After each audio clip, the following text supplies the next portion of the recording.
కబ్జా భూములపై కన్నెర్ర చేయండి అనేటువంటి ఒక ప్రధానమైన వార్త అయితే జైవిన్ దినపత్రికలో రాయడం జరిగింది. దీనికి సంబంధించిన ప్రధాన వార్త ఇలా ఎక్కడ చూసినా కూడా కబ్జా భూములను కొద్దిమంది రాజకీయ అండదండలతోని రాజకీయ బలంతోని ఇలా ఉన్నటువంటి డబ్బు అహంకారంతో ఇలా కోట్ల రూపాయలు విలువ చేసేటువంటి భూములు ఇలా దారదత్తం అయ్యేటువంటి నేపథ్యం ఉంది. ఆ సందర్భంలోనే ప్రభుత్వ భూములతో పాటు ఎవరైతే అన్యక్రాంతానికి గురైనటువంటి భూములను కూడా కబ్జా చేసుకునేటువంటి మార్గాలు కూడా రాష్ట్ర ప్రభుత్వాలు ఎప్పటికప్పుడు పర్యవేక్షించినప్పటికీ కూడా కొద్దిమంది దళారులు ఎంత చేసినా వాళ్ళ తీరు మారడం లేదు. దానికి సంబంధించినటువంటి ఒక ప్రధానమైనటువంటి వార్త కూడా ఇక్కడ మనం చూస్తున్నాం. సాధారణ ప్రజలకు అండగా నిలవబోతున్న భూ చట్టాలు. కబ్జా చేయాలంటేనే వణుకు పుట్టాలంటే చట్టాలు రావాలి. వేల కోట్ల రూపాయలు సునియాసంగా సంపాదించే మార్గం భూ కబ్జాలు. 1954 నుండి అమలవుతున్న కాస్ర పానీలను టాంపర్ చేసుకుంటున్నారు. భూ కబ్జాలకు అండగా నిలుస్తున్న పెద్ద పెద్ద న్యాయవాదులు అధికారం ఉన్నోడే అంత చిక్కని కబ్జాలను ప్రోత్సహిస్తున్నారు. ప్రభుత్వ భూములని మాయమవుతున్నాయి అనేటువంటి ప్రధానమైనటువంటి వార్త. భూ కబ్జాదారులపై కఠినమైన చర్యలు చేపట్టే చట్టాలు రాకపోతే సాధారణ ప్రజలు భూ హక్కులు సమూలంగా హరించవేయబడతాయని డాక్టర్ బరిగెల శివ తన అభిప్రాయాన్ని వ్యక్తపరిచారు. తెలుగు రాష్ట్రాలు ఎక్కడ వచ్చిన భూ కబ్జాలు విచ్చలవిడిగా కొనసాగుతున్నాయని వాటన్నిటిని కట్టడియడం కోసం ప్రభుత్వాలు కఠినమైన చట్టాలు అమల్లోకి తీసుకురావాలని కోరారు. భూభార చట్టం ఏర్పడ్డాక వేల సంఖ్యలో లక్షల సంఖ్యలో సాధారణ ప్రజల సమస్య రైతులకు పాస్బుక్లు అందజేయడానికి విపరీతమైన ఆలస్యం జరుగుతుందని, దానివల్ల కేవలం సాధారణ ప్రజలు మాత్రమే సాధారణ రైతులు మాత్రమే ఎన్నో ఇబ్బందులు ఎదుర్కొంటున్నారని తెలిపారు. ప్రభుత్వ భూములన్నీ ఎక్కడికక్కడ కబ్జాలు పాలవుతుంటే అధికార యంత్రాంగం కనువిడుపు చర్యలు కూడా చేపట్టలేకపోతుందని ఆవేదన చెందారు. భూ కబ్జాలకు అధికార బలం అండగా నిలుస్తుండటంతో ఎక్కడికక్కడ కబ్జాలు వీరంగం కనురెప్పల ఆర్పకుండా కొనసాగిస్తుందన్నారు. చెరువులన్నీ ఇప్పటికే కబ్జాల పాలై వేంచాలు చేయబడ్డాయని, దానివల్ల చెరువులు పునర్నిర్మాణం ఏమో కానీ చెరువుల్లోనే పెద్ద పెద్ద నిర్మాణాలు పెద్ద పెద్ద భవనాలు కట్టివేయబడుతున్న నేపథ్యం కూడా మనం చూస్తున్నాం. గతంలో ఉన్నటువంటి తెలంగాణలో భూములు ఏదైతే భూభార చట్టం వచ్చిన తర్వాత కాంగ్రెస్ ప్రభుత్వం వచ్చిన తర్వాత భూభార చట్టం వచ్చిన తర్వాత చాలా వరకు కబ్జాలు లేకపోతే ఎక్కడైనా ప్రభుత్వ స్థలాలు ఉన్నా కూడా సునియాసంగా కబ్జాలు చేసుకున్నటువంటి వెసులుబాటు అయితే ఉన్నటువంటి నేపథ్యం.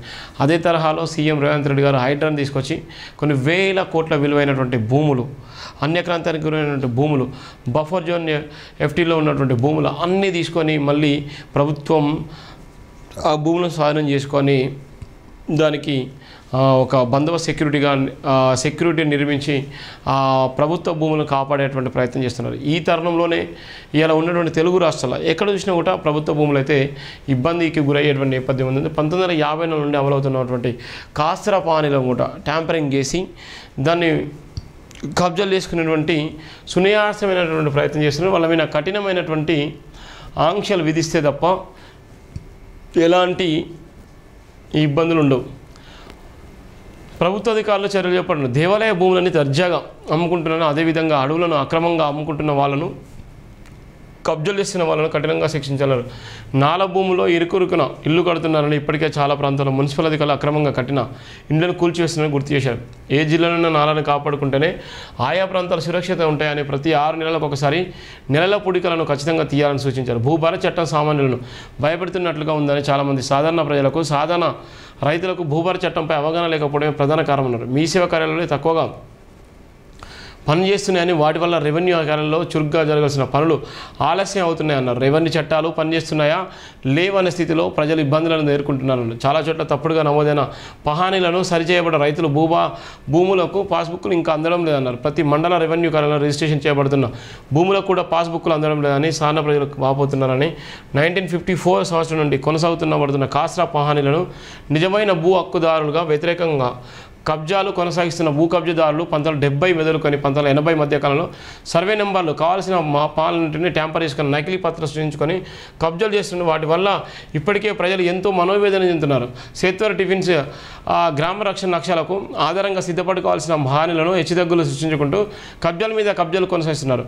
పహానీలకు ట్యాంపరింగ్లు పాల్పడుతున్న సందర్భంలో క్రింది స్థాయి రెవెన్యూ అధికారులు భూ కబ్జాదారులకు విపరీతంగా సహకరిస్తున్నారని, వాటి వల్లనే మున్సిపల్ న్యాయస్థానాలు తప్పుదారి పడుతున్నాయని, చివరికి వాటి వల్లనే రిజిస్ట్రేషన్ కార్యాలయం కూడా తప్పుడు రిజిస్ట్రేషన్ కొనసాగిస్తూ ఎక్కలేని భూ కబ్జాలకు పెంచి పోషిస్తున్నారన్నారు. విశ్వవిద్యాలయాలు పీజీ సెంటర్లు భూములు యథేచ్ఛగా కబ్జాలు చేసిన భూ కబ్జాదారులకు అన్ని విశ్వవిద్యాలయ అధికారులు ప్రభుత్వ భూములను దారదత్వం చేస్తున్నారని, కనీస చర్యలు చేపట్టకపోవడం, అధికారులే కబ్జాలతో మమైకమై వ్యాపారం చేసినట్లుగా విశ్వవిద్యాలయాల భూములు కబ్జాలు వెల్లడిస్తున్నాయన్నారు. సాధారణ భూపట్టదారులకు ఏమాత్రం రక్షణ లేకపోవడానికి ప్రధాన కారణం భూ కబ్జాలు నకిలీ పత్రాలు సృష్టించుకోవడమేనని, వాటిని పసిగట్టడంలో క్రింది స్థాయి పోలీస్ వ్యవస్థ పూర్తిగా నిర్లక్ష్యం వహిస్తున్నారని తీవ్రంగా మండిపడ్డారు. తెలుగు రాష్ట్రాల్లో భూ బాధితులకు వ్యతిరేకంగా ప్రభుత్వాలను అబసపాలు చేయడం కోసం లక్షల కేసులు కడుతున్నారని, అందులో ప్రధానంగా రాజకీయ నాయకుల పాత్ర ఒత్తిళ్లు ఎక్కువగా ఉంటున్నాయని, సాధారణ ప్రజల భావన ఎవరు అర్థం చేసుకోలేకపోవడంతో వింత రాజకీయాలు ప్రభుత్వం చేస్తున్నట్లుగా ఉందన్నారు. భూ సమస్యలపై అపరమైన అనుభవం కలిగిన నాయకులు ప్రతిభ ఎక్కడ కనిపించడం లేదని గుర్తు చేశారు. అర్బన్ ఏరియాలోనైతే అక్రమంగా